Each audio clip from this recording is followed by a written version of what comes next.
All right, hello everyone. How are you guys doing today? I'm your host, Sound Engraver. Hopefully, you guys are doing well this evening. I will be posting or putting up the camera soon. Just make sure the audio is good first, and I would say most important thing. So we've got we've got a lot of people in the chat. I'll take down this banner of Second Chances. Yeah, I'm working on a new 8-track album. It's actually not new. I've been I guess refurbishing, if that makes sense. I've been repolishing or refashioning some old school tracks that I have, and I have about 8 tracks total. I'd like to release an 8-track album. I think it'd be great if it's August or September of this year. That'd be awesome. And I think I'll put Second Chances in it because it's the same kind of style. Audio sounds a little canned. Oh, okay. Audio sounds canned. Thank you for telling me, my wonderful prof. Let's see. Before I put up my camera, let me just make sure audio is good. Everything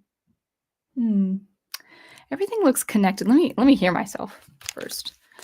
Check. Oh, I can't really hear it that well.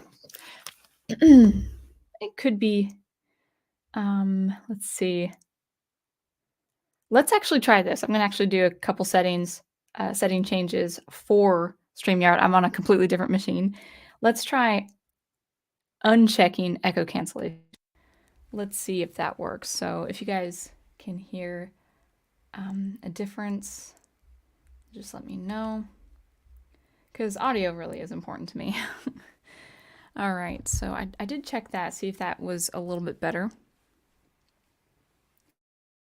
Oh, sounds better now. Okay, so StreamYard had a default feature checked, and that was the echo cancellation. So that is good. Good. All right, so I'm going to scroll up. Wonderful. Let me grab some water and then turn on the camera. If you were on Professor Geek's stream last night, he told the story of his daughter accidentally breaking one of his computer monitors, and it just doesn't work. So now we're using his gaming computer for our streams, our live streams, just because my iMac is not that great for camera, and it was a really clear image. Hopefully it's still clear. So that's how does that look? It looks really clear. I need to sit up a little taller, but yeah, I like it. I mean, so far what I could see, I am sort of in the center. Yeah, I just have to remember to look up that way. And I can't really see the lighting because it's actually a pretty dim screen. So maybe the lighting looks good to you. I'm just going to take your word for it. I'm going to trust it. But I can see enough to see the chat and all that. So let us welcome everybody. Video is amazing. Good. Like, look at me waving. Wow, this is it's so cool. It's so cool. So this is a really good machine. I don't know where he got it, but it's really good.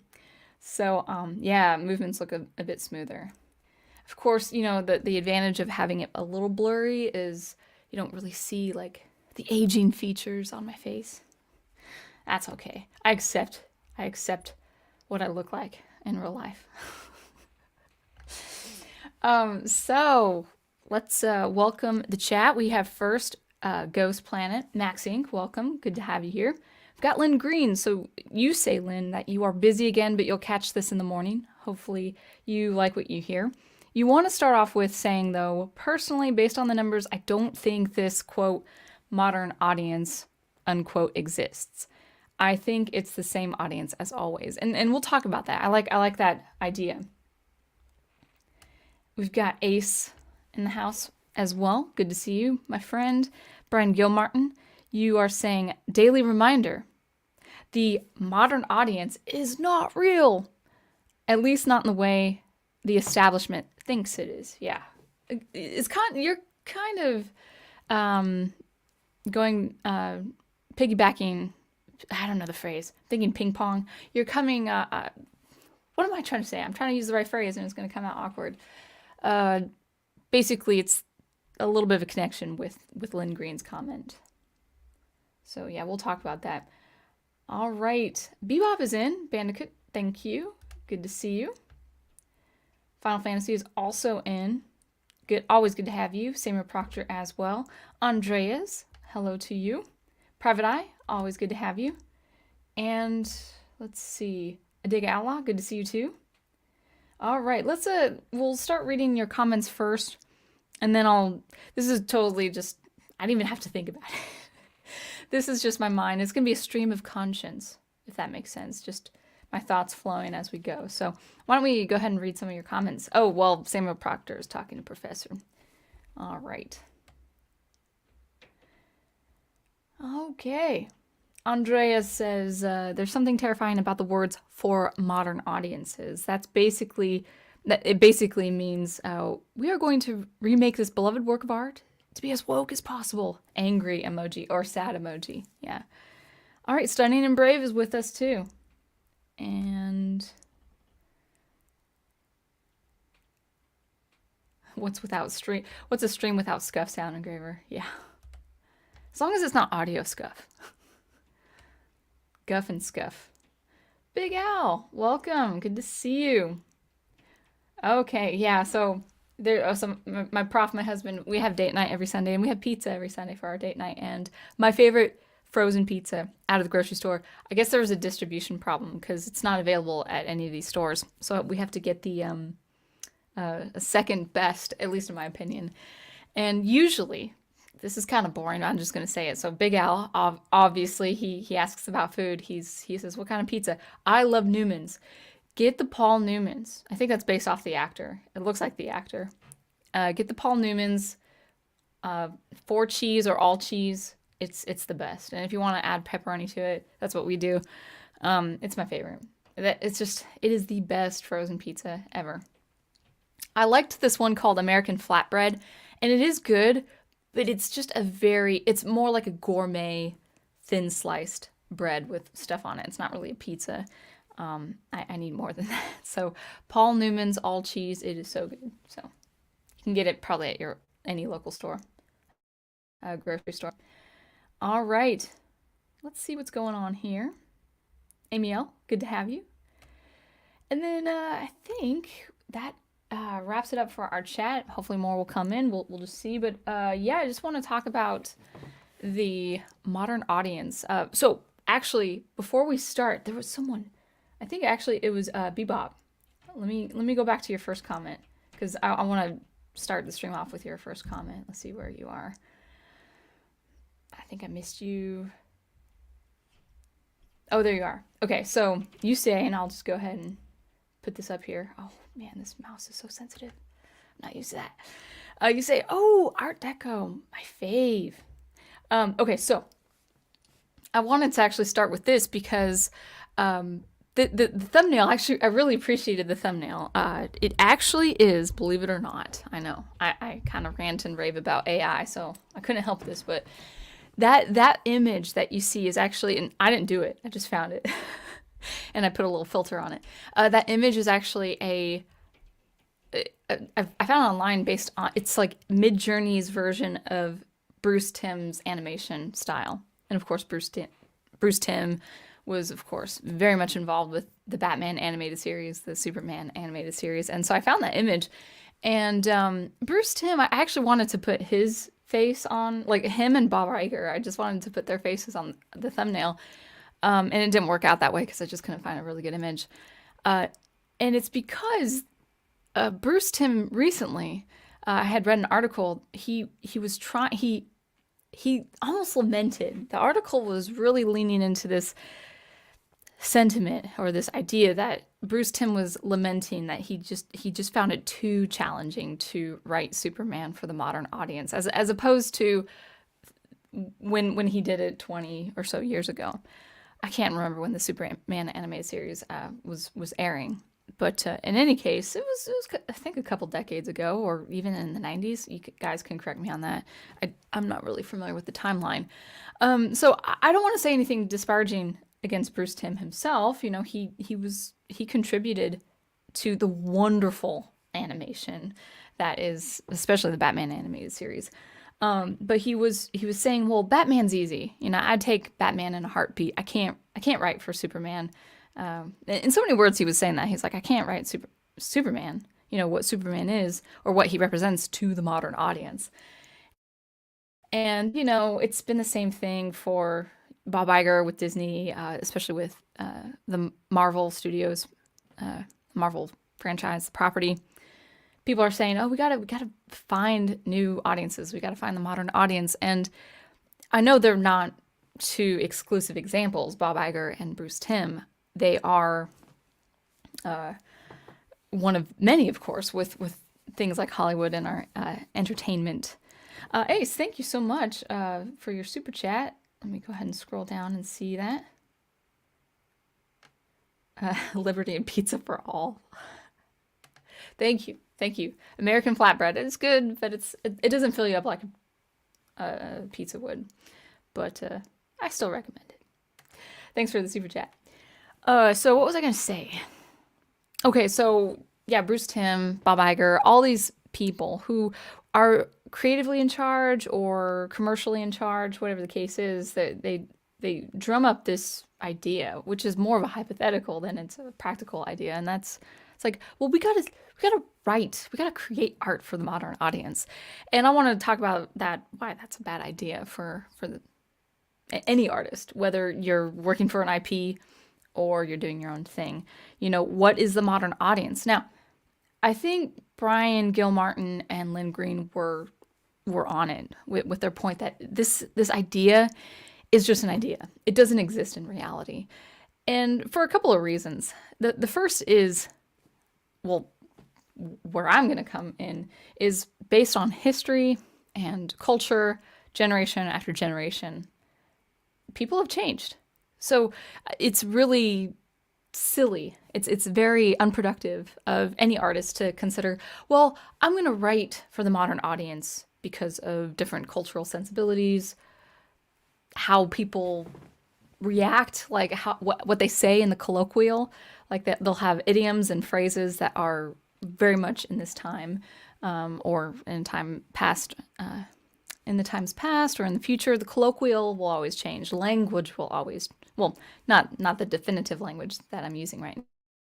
Things like the colloquials, social commentary, and all of that. Things do change. They don't progress per se, as people would have you think. They just change. Culture changes. Now, what is important is that we keep the tenets intact. Okay, what are the tenets? Of course, the archetypes that Professor Geek keeps talking about, wonderfully explaining, because he's great about that. The idea of the traditional hero, as RJ from the Fourth Age keeps talking about, the Aristotelian ideas, or Aristotle, I think I'm using that term right. Things that are fundamentally rooted in just not only in our personal psychology as an individual, but also the psychology or the collective conscious, the public. I call it the public square, what people are thinking and what they have been thinking for decades and centuries past. So it is important to keep these tenets intact. What's a good example of storytelling? I mean, James Joyce and Finnegan's Wake it's a cultural phenomena of sorts, but it's really used for the academic experience. No normal person, no everyday person is going to pick up Finnegan's Wake unless they're really curious about what made this piece so impactful in its day. But other than that, it's really an academic experience.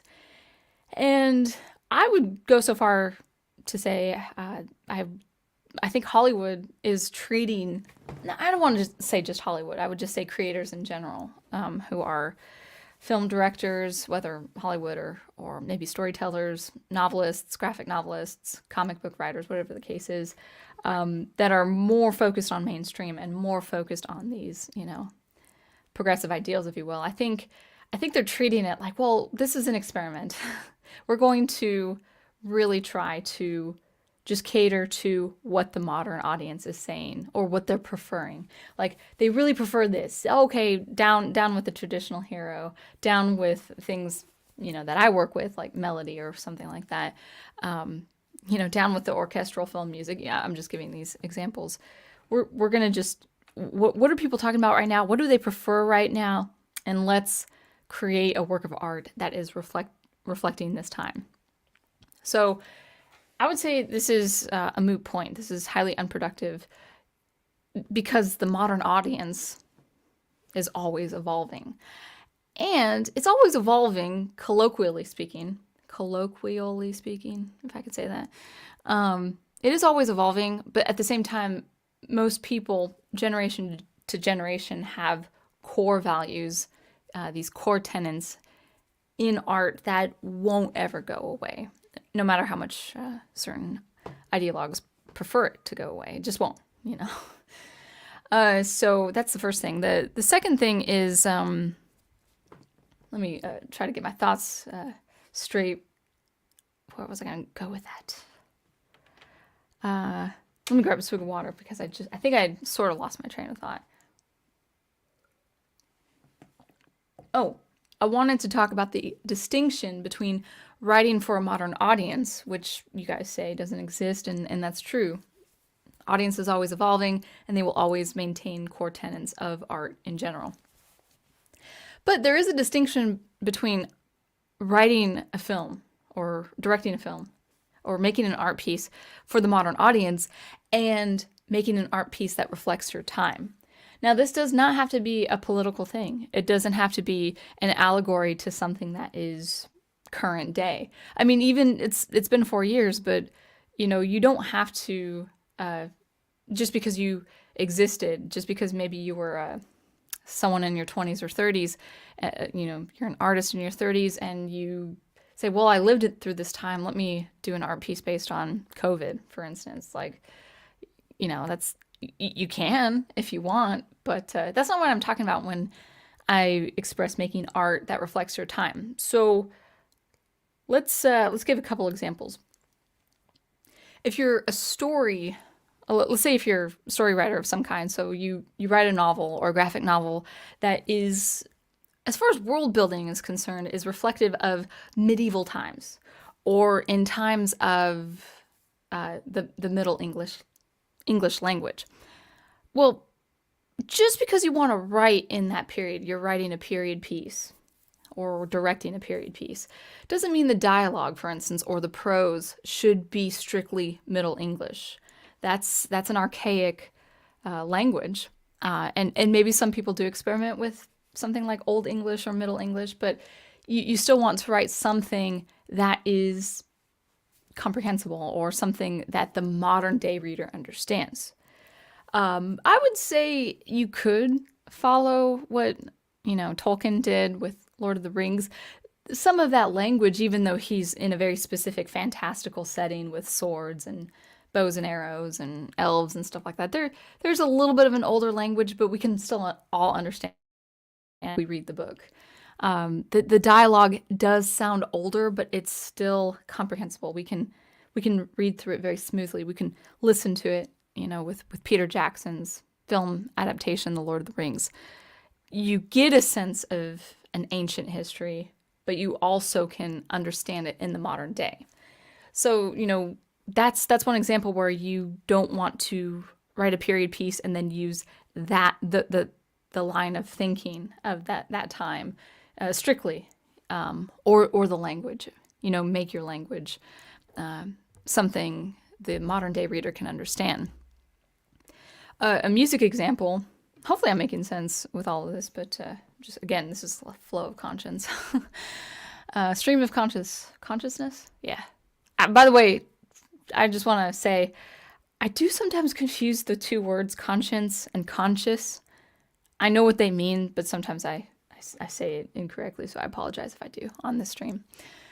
But, so yeah, going back to writing a fantasy book of kind of an ancient feel, don't go to Middle English, don't go to Old English, unless you're an artist who experiments and say, ooh, let's see what this would be. Let me publish something in the year 2027, for instance, in a very archaic language. Some people do. They do that. I wouldn't advise it. The next thing is music, for instance, and I'll give you just a short story about my experience. I was a music education major, and there were a few people that I did know, and one guy, he was very reserved. His name was Justin, and he didn't talk much, and so I wasn't really friends with him. But he once asked all the music education majors if they could attend a show of his, because I didn't know this because I never spoke to him. He composed music. I'm like, oh, you're a composer. He says, yeah, yeah. I'm like, okay. Um, yeah, we're having a show of my music composition, in Breckman Hall or whatever. And would you like to come? I'm like, yeah, I mean, I want to see what you are doing with your music composition. I was a composer, a student composer at the time. And so I said, yeah, I'll come, I'll support you. And I will say this, his music was beautiful. Like, it was so well structured, so wonderfully done. I was very, very, very, very impressed, except for one thing. It was a strictly Baroque music style. Gorgeous. Like, it should have been in a library of Baroque music. It was gorgeous. And I can't remember if I told him at the time or if I told his friends, because we were talking about it after the show. I don't even know if I said this out loud, but I was thinking it for sure. I I thought, okay, that music is really good. He's a very good composer, but he doesn't need to write Baroque music. Baroque music is for the time of the Baroque, mid 1600s, getting into the mid 1700s. That was the time of Baroque. And for someone in the 21st century to write Baroque music, unless he was writing music specifically for a period piece, like a film or a play, that was absolutely unnecessary. And even so, a film director could easily use one of the, Corelli pieces or Vivaldi or Bach or, someone like that. I thought, wow, he had a lot of potential. He has a lot of potential as a music composer. His music was great from what I remember. But I was like, why in the 21st century is he writing something out of the 1600s? So there is a distinction. You don't want to write for the modern audience. And at the same time, you do want to write or make art, rather. You want to make art that is a reflection of your time. So we might be using, like, let's say there's a chance, like, novels and films that were written in the 1930s, they're going to use phrases and language that was more of the colloquial. You'll hear an idiom that we don't use now in the 21st century that was really popular in the 1930s. So there's going to be a little bit of that. But that's kind of what I wanted to say, and let's see what you guys have to also say. I didn't have much to say about it, but as to Brian and Lynn's point, writing for the modern audience is unproductive. It's pointless. You do write or you do make art that is reflecting of your time. I'll give you one example before I go back to the chat, and that is I love electronic music, as you guys know. I compose electronic music all the time. I need to release a lot of music. I have a lot of stuff to release. But I like electronic music, but I work with the instruments and the technology I have today, which is wonderful. I don't ever have to write computer music. That was leading into what we know to be electronic music. I don't need to write computer music of the 1950s and 60s.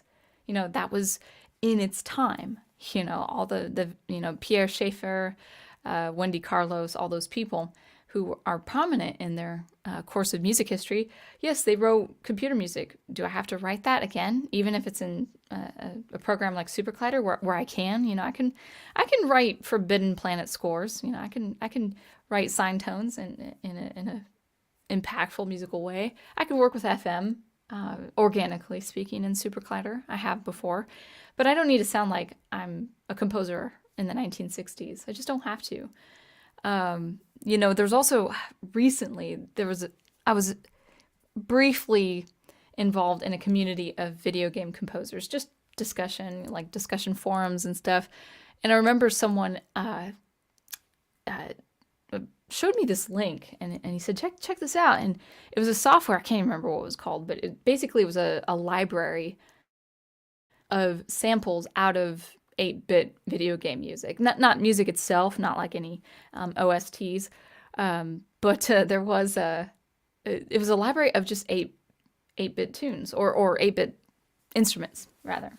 And I'm like, that's really cool. And people got really excited about that. But I was like, I don't need to write 8-bit. In fact, I think I heard, I could be misremembering, but I think David Wise, who wrote the Donkey Kong music, for all the Donkey Kong games, except the last one. That was Eveline Fisher for 3. I think he did say that he has no need to go back to the he has no need to go back to that limited software, or hardware, whatever the case was. He has no need to go back to that. So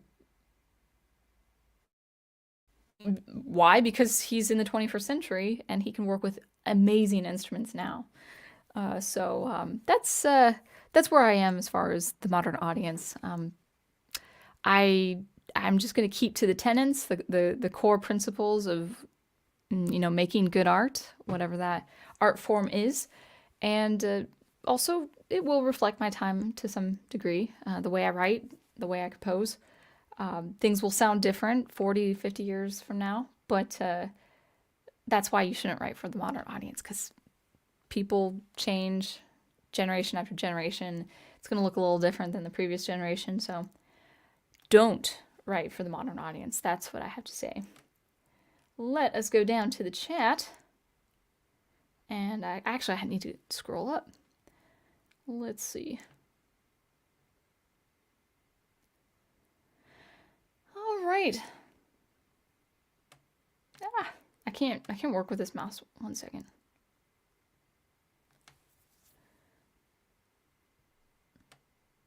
All right. Okay, I didn't have to scroll up that much. I can't remember if we have Avito's, Ace. We might. It sounds familiar, but I can't remember. We just don't go out much. We can actually, Professor Geek and I, like, and our different dishes, we can cook up pretty flavorful dishes just with stuff out of the grocery store. I hate saying this, but we went to a restaurant with his daughter Alyssa a couple weeks back, and I will say, while the food was good, first of all, I like my food piping hot, and if it's not, it actually, I don't know why, I just like it hot. It's a comforting thing for me, like piping hot. I can taste my food just fine.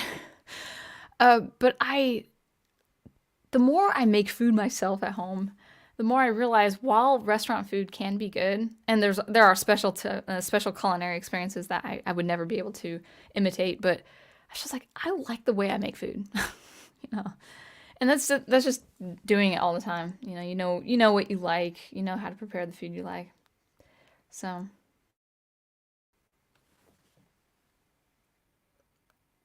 I think we may have a Wi-Fi issue.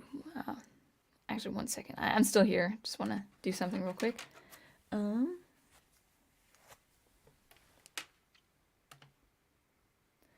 right. Hopefully you guys can still hear me and all. That's good. Bebop says there is no. The computer screen is really dark from where I am, so I might be squinting. There's no art. There's no art for the modern audience because it's self-refuting nihilism. How can there be modern art if the modern audience is totally nihilistic and are relativist to objective truth and beauty? Well, and that goes back to the tenets I'm talking about. What is good? When I compose music, the most important thing to get done first is the structure. Good music. I said this on RJ's stream or in his chat, the last live stream. And he appreciated that. Good music is good grammar. It's got a flow to it. It's got a language to it. And if the grammar is not there, if the logic is not there, it's not good music. Good music has a very good structure behind it. And that's the first thing I consider when making music. And so if everything is up in the air, then it won't be remembered. That's the first thing. It's got to grip you. You know, a piece of art has to grip you. It has to get you engaged. And there are preferences. Some people prefer musicals to operas. That's fine. I prefer the reverse. I prefer operas to musicals. Um, but again, yeah, as you say, there are objective tenets. What makes art very very good.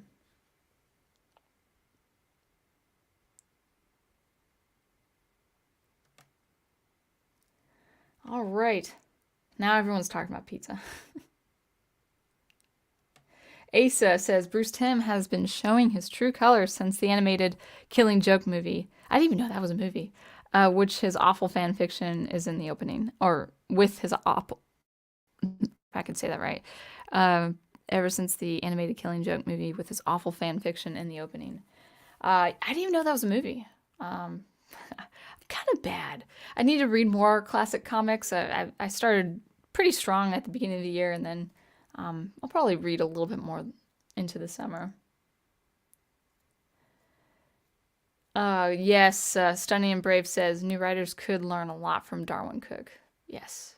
Yeah, actually, I think Darwin Cook was the person, was the writer behind. Well, he was an artist, a visual artist and a writer, right? I loved that book, Kryptonite. So far, like you know how do you ever love a book or love a film and then you compare every book to that art piece? I feel like Kryptonite will be one of those standards I have. Like, oh yeah, it was as good as Kryptonite, or until I read a lot more comics. Yeah. Oh, the nieces are still upstairs. I can hear them. Thud, thud, thud, thud. There. All right. But I'm on a special Wi-Fi. Uh, you continue Justice League New Frontier. It's still wonderful despite it being a period piece because it taps in the universal human experience. Yeah, it taps into that human experience, much like many other great stories, because timeless tales will always be relevant. I mean, there's no, actually, I was watching, what was his name? This channel called Two Left Thumbs. I was watching a video of his, and he was pretty much explaining, in a rather elaborate way, he was explaining why the making of the Lord of the Rings films can never be replicated. And I kind of knew intuitively why, but yeah. So let me if you guys can check if I'm freezing, because I might switch Wi-Fi's. I don't know. I might do that. Just let me know if I keep freezing. I would love to know because I might switch Wi-Fi's real quick. Oh, you know what? I can't. I just realized that's too cumbersome. Maybe I'll try another Wi-Fi next week, but camera looks fine. I just keep freezing. All right.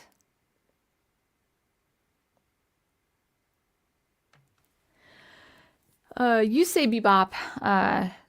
Superman cannot exist in the modern world because the modern world is lost to moral relativism and nihilistic philosophy. And that's why are these makers who say we should compose or we should write for the modern audience, are they saying, well, that's the kind of material we want? And I think that's true. I think they do want that.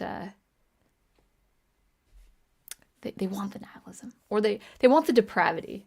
I mean, I know those two words can be used interchangeably, but yeah, there's a kind of desperation, like a despair that people have this strange fascination with. I personally don't like it. I think Prof on his stream last night, I think he was talking about how some of the horror, not horror, but the monster movies, like involving like slasher films and stuff, has kind of a nihilistic edge.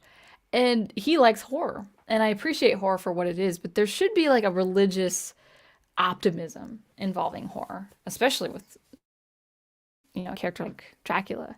And people just don't care for that, or at least makers behind the mainstream stuff. They're like, we don't need that. I mean, I forgot where I was. Excuse me, I got a cough for 1 second. There's some sinuses.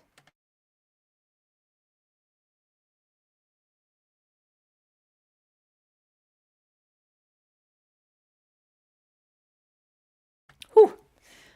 little bit of allergies. There's like pine outside or something. Um, what was I gonna say though? Oh yeah, I was reading. I don't know. It was like a Marvel thing, like an article on Marvel. I can't even remember the context, but it showed a picture of the Marvels, like the three girls that were the heroes, you know, Miss Marvel or whatever. And I was looking at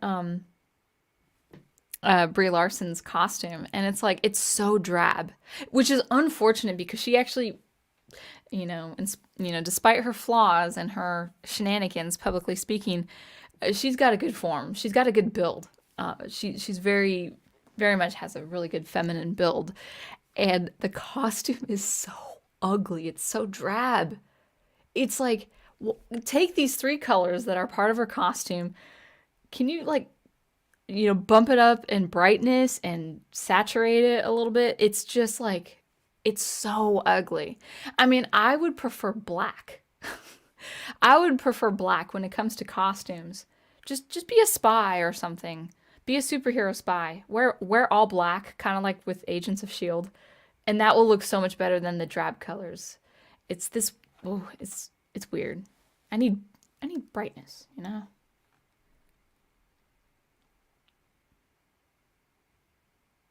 Brian says, current media, we're going to make this art for modern audiences. Me? Define modern audiences. I wish they would be more transparent about that.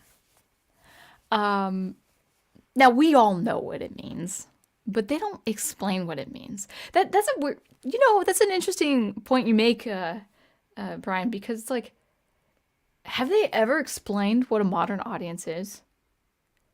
I have not seen an explanation. It'd be interesting to search for one. Just say, hey, what does modern audience mean? And if one of the people from the Hollywood studios, if they could just say what that means, awesome. But that's interesting. I haven't heard an explanation. We all know what it means, but it'd be nice that if they were more transparent about it. Eloise, welcome. Bebop says modern people are hedonistically materialist. Yes, this is true. Relativist and subjective, that they can't actually tell a story from a classical mindset with the objective beauty, truth, and morality. It's all solipsistic. That's a really good point. I like that word. I don't know if I ever say that word right. I know what it means. I know how to spell it. Solipsistic. I think that's how you pronounce it. Yeah, it's very much their viewpoint is very much cocooned. Like it's a cocoon. Like it's just them. The way they see the world is how only they see it. It doesn't, I mean, just regardless of whoever sees us or whatever someone else sees it. I'm trying to say this correctly. I'm not. Solipsism is, I think that's how you pronounce it. Solipsism is my view of reality is only how I see it. It's determined by me on a very much cellular, individualistic experience. And that's just simply not the case, because obviously you're going to have people who think differently. Not that reality changes with a person's, another person's different perspective, but it's a very unhealthy idea, because then RJ was talking about it in his recent video. The psychology behind some of these people is like they cannot trust anyone that does not agree with them or their worldview or their point of view, because they've had trust issues in the past. Like if they trusted someone close, then and they got hurt by that, well, then they can only trust themselves. And yeah, I want to be sympathetic to people who have trust issues and have been burned in the past.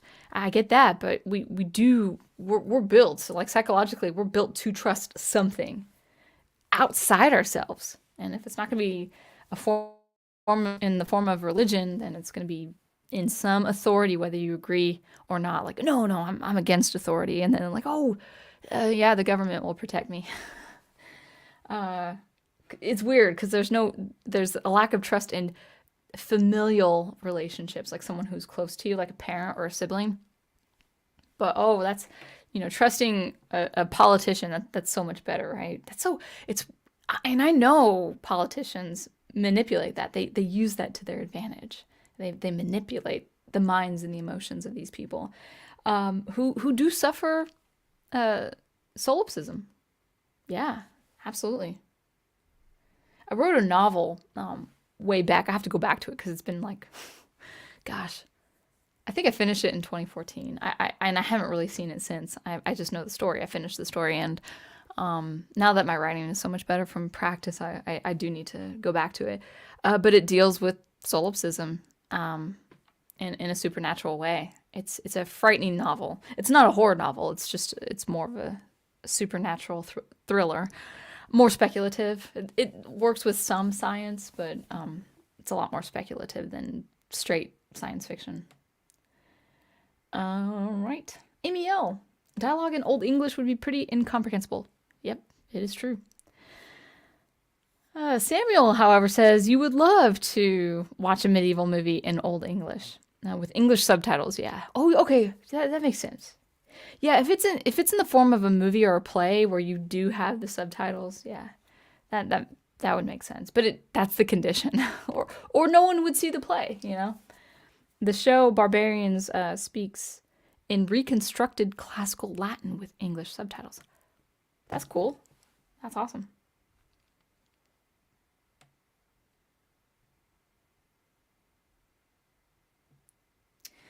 Bebop says to make something from the past. To make something from the past in the present, one would need the mind of the past to make it present. Yeah, and you know, the past is different. People thought differently in the past. Now, a lot of people vilify such a notion. You know, they're like, oh well, these guys back in this decade thought this, and how wrong of them. And it's like wrong or right, that's how they thought. And we should be respectful, because who are you to say you wouldn't think the same thing if you were in that time period? You know, that's the goal of some of these people saying people were so wrong in the past. I'm like, you probably would think the way they thought just because you would by default think that because you were in the time period. You know, it's like it's I find it really weird when current day filmmakers have like a protagonist that easily goes up against the normal way of thinking based on a certain time period. It's like, it wouldn't have been so easy. It really wouldn't. Not defending whatever was the line of thinking, but I'm just saying, it's like, well, if I was back there, back in time, I would think differently. I was like, who are you to say that? Chances are you probably would have towed the line. If you're towing the line in this present day, you'd have towed the line of thinking in the previous decade or whatever decade I'm talking about. You be the judge. You think what decade I'm thinking of. All right. Insecticide. This is something I've been welcome. I may have seen you before, but I can't remember. This is something I've been thinking about a lot, trying to push boundaries that used to work. They don't anymore. I'm being vague about it, but yeah, I mean, I know what you mean. Who said it? Well, a YouTuber I follow. It's probably David Stewart, because he comes from the academic background as well, music too, and with you know, I've mentioned this before on my streams, but with new music of the 20th century, well, it was leading it. New music of the 20th century, it was all about pushing boundaries. Like, how far can music go? And what we got from that was some pivotal moments in music history, no question. Things like, you know, Steve Reich with the minimalistic scene, and Philip Glass and Stockhausen and Morton Subotnick, Lachenmann, all these great people. Like, all of them are great. John Cage with his ideas and philosophies on how to make music. All of these were great, pivotal ideas in the music history scene. However, what ended up happening was it just kept progressing and progressing and progressing and evolving and evolving and evolving to to things you couldn't remember. Yeah, you couldn't remember any of this. But a lot of people now in the 21st century, like composers of the new music scene, they're doing things that people were doing 50 years ago. but worse. You know, I'm not speaking for everyone. I'm not speaking for all the composers of the new music scene. But the idea is it has to push boundaries so far, so out there, on the periphery, beyond the periphery. It's like, well, you can only do that for so long before it gets to be sounding like it was 60 years ago. You know, music doesn't evolve like that. And there's been this huge push, especially in the 20th century, especially in the universities in North America, maybe some parts of Europe, where the boundaries, they would push the musical boundaries so far that it becomes more sound. And then there's this dichotomy of sound and music where people are saying, well, music is sound. Like I had professors who said that. And I agreed with them to an extent. They say music is sound. It's all a listening immersive experience. It's like, can you say that of sound? Is sound music? And then they would say yes. And like, then why do you use two words for the same thing? You know, music is distinct. It's got a distinct flow, a distinct language that, and you can incorporate sound. I mean, my favorite electronic musicians do this all the time. They incorporate sound into their musical tracks. But, you know, it's my professors at the time, at least when I was studying, they were saying, no, there's sound and there's music, but it's all the same thing. And then one of my professors, she was great. She kind of had a Natalie Portman look to her. She was actually a really nice looking woman. She did this movement though, where I never got it. I'm like, what was she trying to say? And she developed this like artistic persona where there was sound, and she would use her voice for different sounds and stuff. And then there was anti-sound, and I'm like, what the heck is anti-sound? So her art, I think it was an artist name actually. She said, or her program was sound / anti-sound. I was like, what in the world is anti-sound?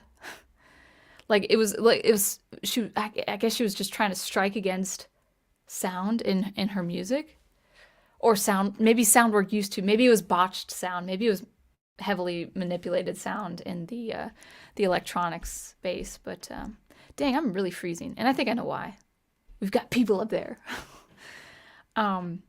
If you guys don't mind, maybe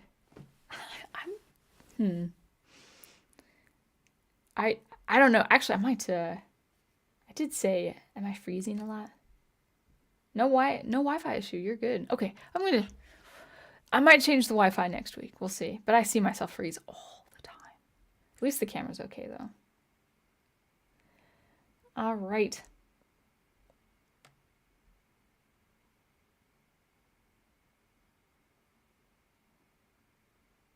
Amy L says, I've heard from another musician. I heard from another musician who's really into Baroque music. Real Baroque music would have been quite improvisational. You're right, especially with keyboard music. I can't speak for the string ensemble, but keyboard music, that people had their set of chops. They would play over a figured bass, a harmonic structure, and you are right. That is true, especially keyboard music. Maybe not so much with Bach with his set music in place, but you're right. That is true. Andrea says, it doesn't surprise me that Bruce Timm doesn't care for Superman. You can tell by the treatment of both the animated series that Bruce Timm is the type who would make Batman a Gary Stu. Interesting. I hate the modern Ghost Planet says, I hate the modern nihilistic generation. They are all ruining art and entertainment and pop culture with deconstruction nonsense. Yeah.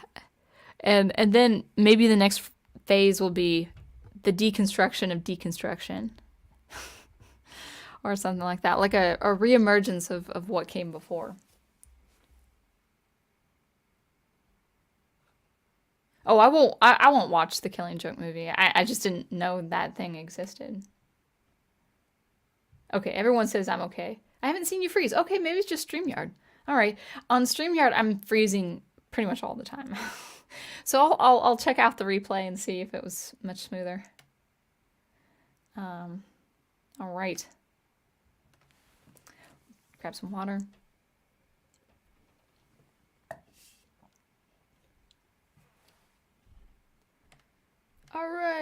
Let me go down if I can.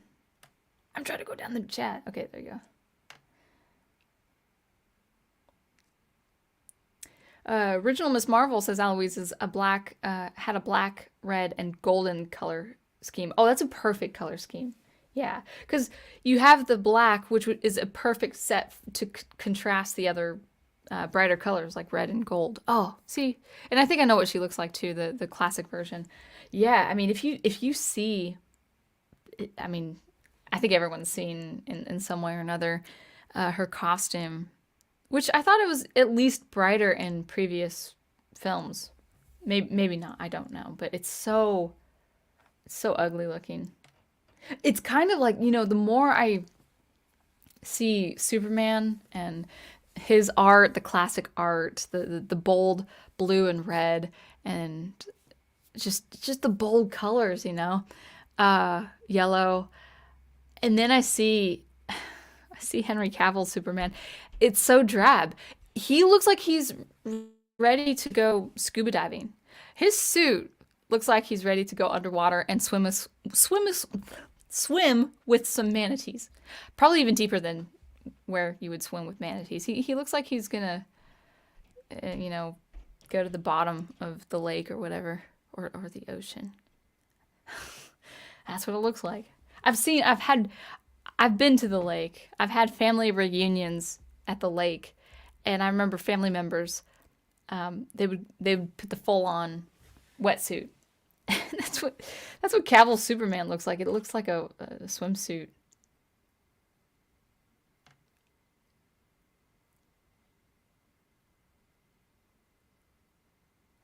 Aloise says, I have trust issues, but that's because it's in my nature to rebel. I still see some form of logic. Yeah, I mean, trust truth, trust logic, If you can't trust anyone, trust truth.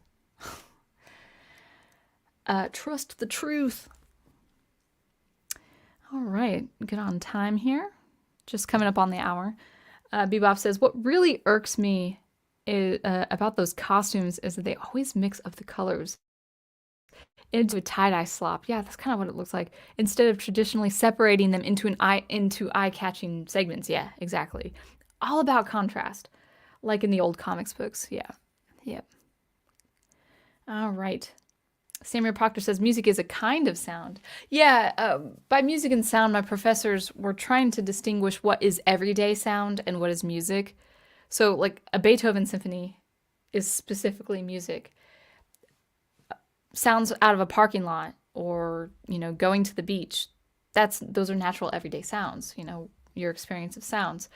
And what my professors at the time were positing was, well, music is sound. There really should be no distinction between music and sound. It's like, no, because music is a temporal art form. You can incorporate sound in music, but it's a very specific thing. And sound also is a very specific thing. I mean, I know I'm probably giving the obvious example, but there is a music composer for a film, and then there's a sound designer for the film, or a team of sound designers.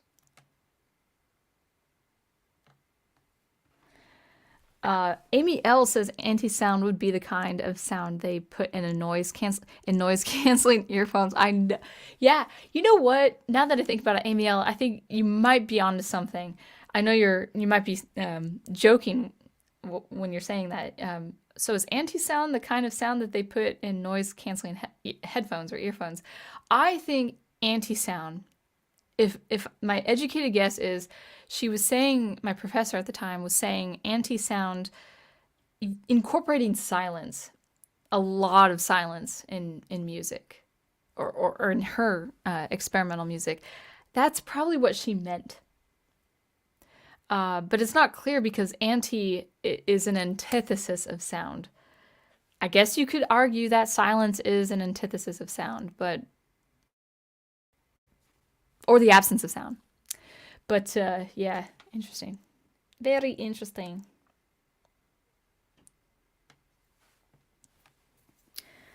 Amy L also says that particular musician was actually talking about strings. Oh, really? Okay. Okay. Oh, where did your comment just disappeared?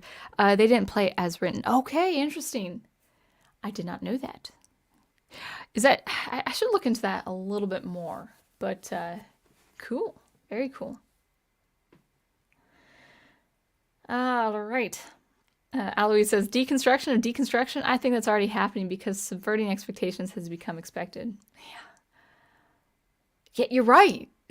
That's we're getting into the meta here, the meta levels as yeah, we're so used to subverting expectations that what we understand to be a subversion of expectations is what is expected. This is the problem of progress, like unending progress, right? I talked about pushing boundaries with music is like, how far can you deconstruct everything before it's no longer the thing which you were hoping to deconstruct? I mean, what I mean by that is the whole point of the, Hollywood, especially with things like Last Jedi and Lucasfilm and all that, is like we're deconstructing our heroes. It's like, how far can you go with that? With anything, not just with characters, before it's the normal thing. And maybe that's their intention. I've posited this before, maybe on my live stream. That's an argument I do have. That maybe that's their intention, to deconstruct to the point where everything about the deconstruction is normal. But then when are you going to deconstruct that? Oh, wait, you don't. You can only whittle down everything to the point where it's like, okay, well, the course of action now is to build everything back up. So it's like they're atomizing everything. It's a literal atomizing of everything you know to be an actual thing, the integrity of a thing. We're not really working with the material per se, like we would, demolish a building or something, but the sentiment, the principles behind art making, that's what's being stripped down and atomized. And you can only go so far before you can't do it anymore. Why not instead just try to make really good art that stands the test of time, All right. It's a little crude, but Bebop says The Last Jedi was Nietzsche's wet dream come to life. Yeah. I mean, I need to read more about Nietzsche before giving my complete assessment. But what I had gotten from a professor I was reading, someone in the 60s, like he was a professor in the 60s, Alan Bloom is his name, and he was talking about how, the philosophy or the idea behind Nietzsche was to, break down everything as a matter of antithesis, like an antithesis against God or an antithesis to God, to the point where you're creating. And therefore, if you're creating, you're assuming the role of God. So in a way, in modern times, like the cultural example I think of first is Rings of Power. The Amazon show is trying to usurp the wonderful story of the Lord of the Rings. And if they can do that effectively in culture, if they can, obliterate what has come before, with the Lord of the Rings stories, they've effectively usurped Tolkien's role of the whole Middle-earth lore. Maybe that's their intention, Anyway. All right, I'm being very careful with my comments because it's a finicky mouse. I think my comments jumped down. 1 second. Oh, yeah, they did. Whew. All right.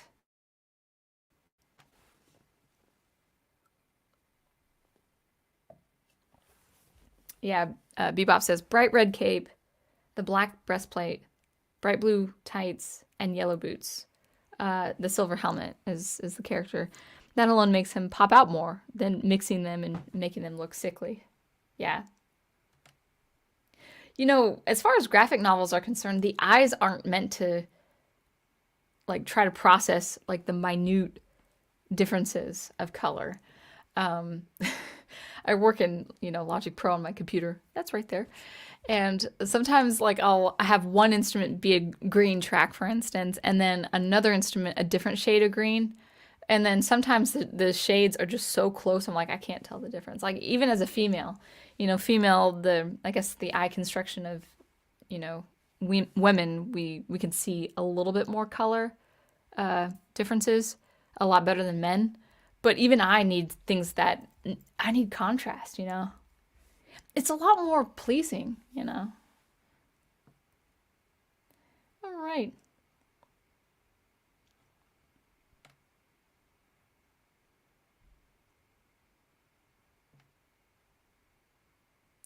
Ace says anti-music equals Grammy winners.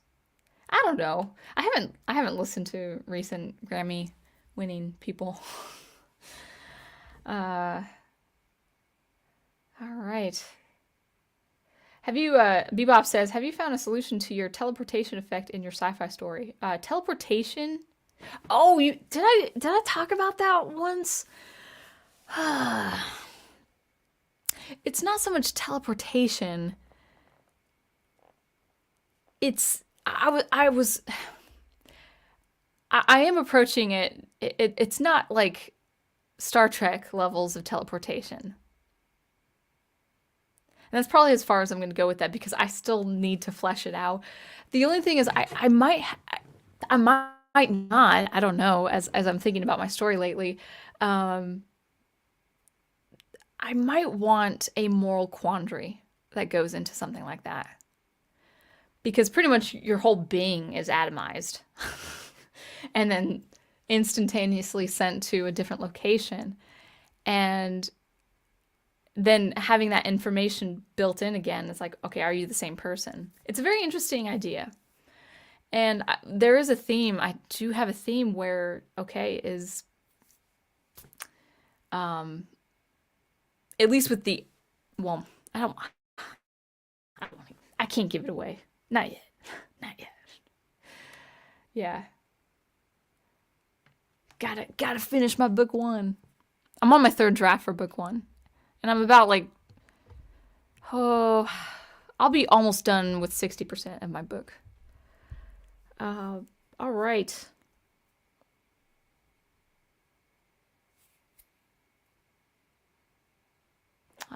Aloise says fourth age. Mentioned women see more range. Yeah, I have heard his video say that. See more range in colors as opposed to men who see more shape, like geometric shapes. Yep. And that's why the hero costumes look um, lack contrast and look muddier. And I don't like that as a woman. I mean,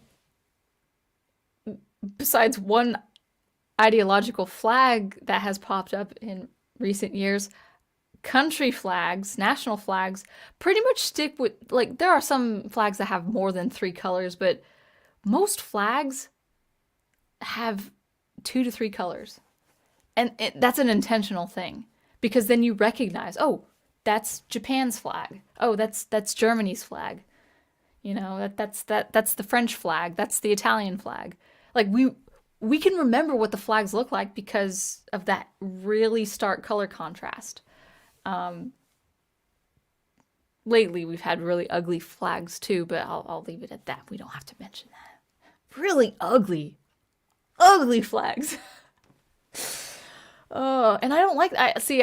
When I see my visual art, yeah, okay. I love Hopper's paintings, and he works with contrast and colors, but it's a little bit more impressionistic. It has a more muted style, but that's a sentimental effect. That's different than like a superhero costume.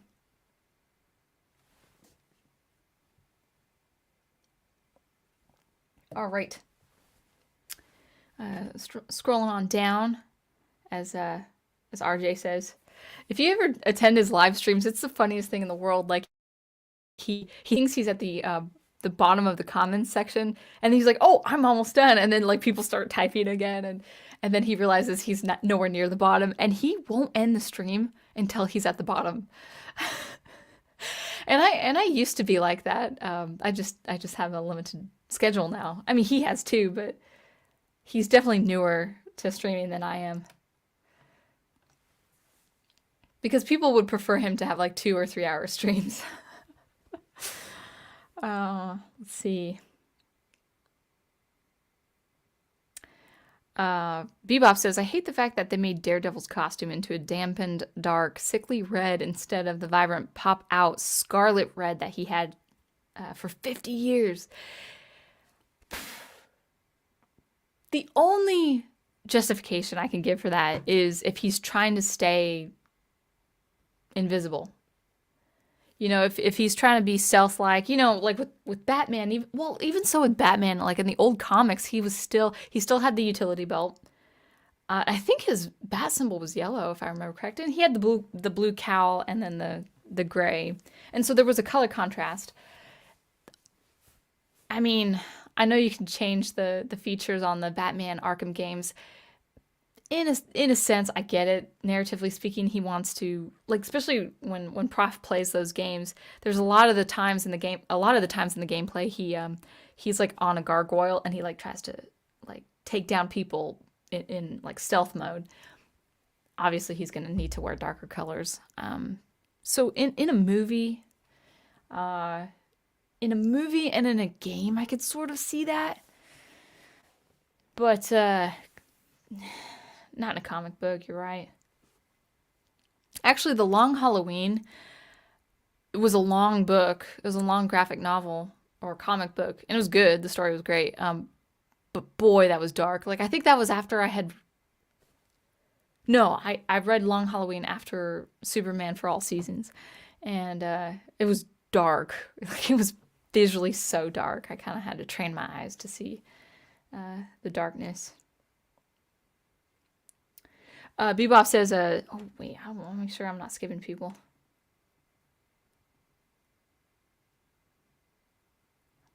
Oh, I did skip people. Aloise asks, or says, yeah, when I first learned about that, I thought there was something wrong with my eyes because current superhero color schemes give me headaches and vertigo. Not as severe as that. I don't have the physical reaction. It's just so ugly. I don't put myself in that position though. I'm not saying you are. If I see a book, let's say I'm given a book and then the color, like I'm not gonna spend time in it. If the Long Halloween was dark, but it was kind of like reading a film noir movie, except, you know, I just said reading it, not watching it. And so when you're used to seeing something like film noir, then it's a little better. I still, Kryptonite, man. Oh, there were so many great artistic choices in that story. So good. All right. So Bebop is saying, you are saying, sorry, you meant molecular dematerialization. Teleportation is more akin to Nightcrawler, who actually goes into a shadow dimension of interspace before instantly reappearing elsewhere. Yeah, okay. I can't remember the context we were talking about, to be honest, Bebop, but yeah, like the molecular dematerialization. That more or less is the idea for sci-fi teleportation. And yeah, I gotta think about that before I talk about it. And I really, to be honest, I don't want to talk about my ideas for my story. I want people to read it first. And that's gonna be, what year are we? 2024? Well, I definitely want to release my sci-fi by the time I'm 40. So that's 2027. Gotta wait a few years. I still need to work on short fiction though. The short fiction will come out first.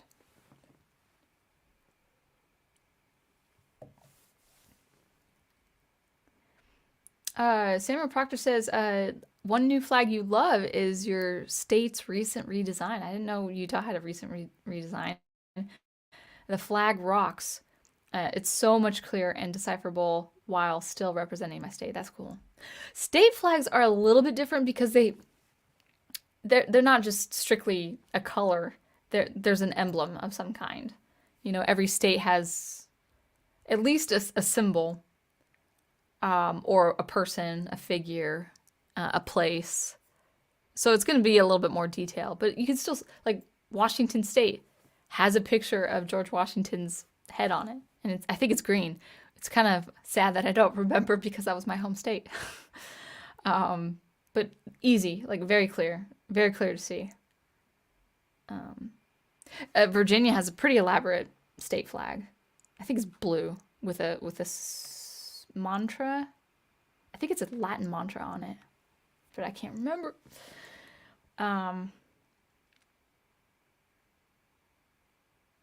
right, getting down to the bottom here, and I do want to take an evening walk before date night. Megatron says, when EVS started working on Green Lantern, one of the things he did was remove all the gray highlights and just made black parts solid black, because the costume made of hard light energy, and so it's literally made of energy, then light wouldn't be able. Let me see if I'm saying this right.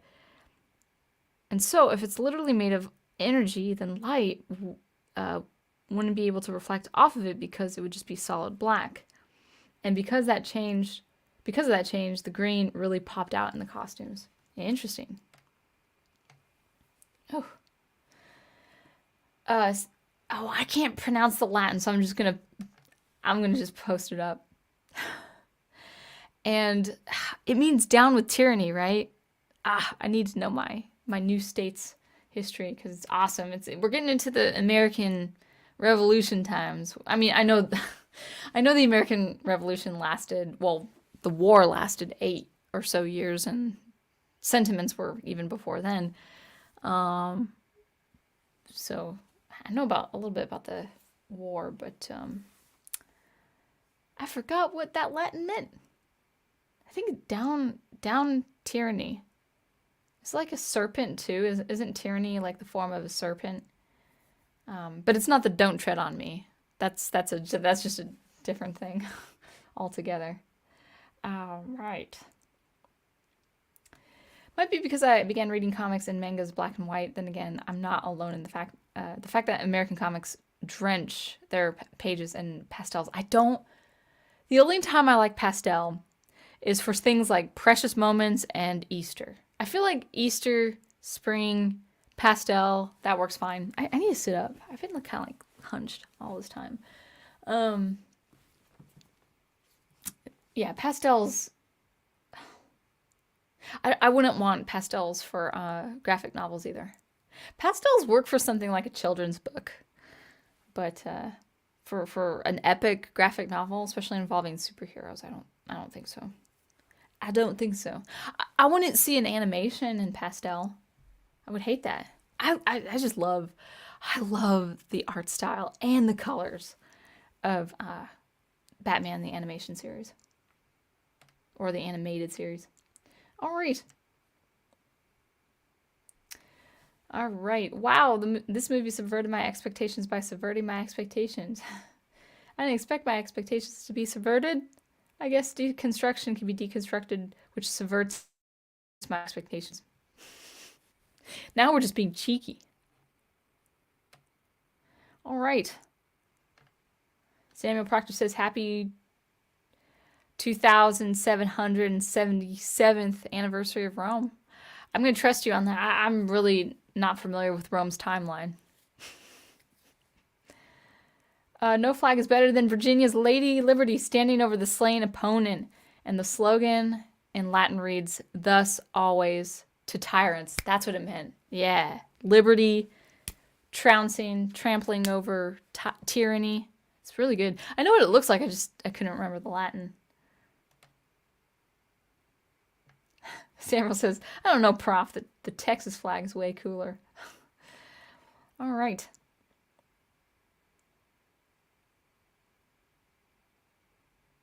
Yeah, I like simple colors. Yeah. All right, let's move along down. Okay, so I think well, we ended there. Pretty good. Just about an hour and 20 minutes. So yeah, not much to talk about today besides just the whole political phenomena, or I should say artistic phenomena, that is trying to write or trying to make art for your modern audience. as you guys put in the chat, the modern audience doesn't really exist because, well, why? If it's modern today, it's not going to be modern in the future. So it's, again, I said, I use these words, it's useless, it's pointless, it's unproductive to do that. Write, as far as stories are concerned, write the stories you want to write. It will, in one way or another, reflect the time of your existence, you know, because the way we use language, I mean, like even in the days of Tom Clancy, you know, and people publishing in the 80s, which is, you know, 40 years ago now, you know, it's like it's a, you know, handful of decades. Tom Clancy and his, by the way, I don't care for him as a writer. He just came to mind first. His writing style is very different. Ernest Hemingway, different. You know, Roald Dahl, different. All these people are different. C.S. Lewis, like everyone writes in, you know, reflecting on their time, and that's an encouraging thing. But even though it's a reflection of your time, even though making art will reflect your time to some capacity, it's not reflecting a current day sentiment and current day attitude. I should say attitude, like this, you know, as you guys were talking about relativism, solipsism, you know, the depravity that this moral depravity. I'm not saying this is anything new. I mean, moral deprivation is something that's been experienced in every generation in some way or another. But, you know, we have a very unique way of expressing the depraved, you know. And that's because, you know, morality and people seeking to be good to people and living decent lives is it's not prioritized. I feel like back even when it was slipping in generations past, I feel like there was a stigma behind that. Like losing your morality had a stigma to it. I feel like it doesn't have a stigma anymore. But that could just be speculation.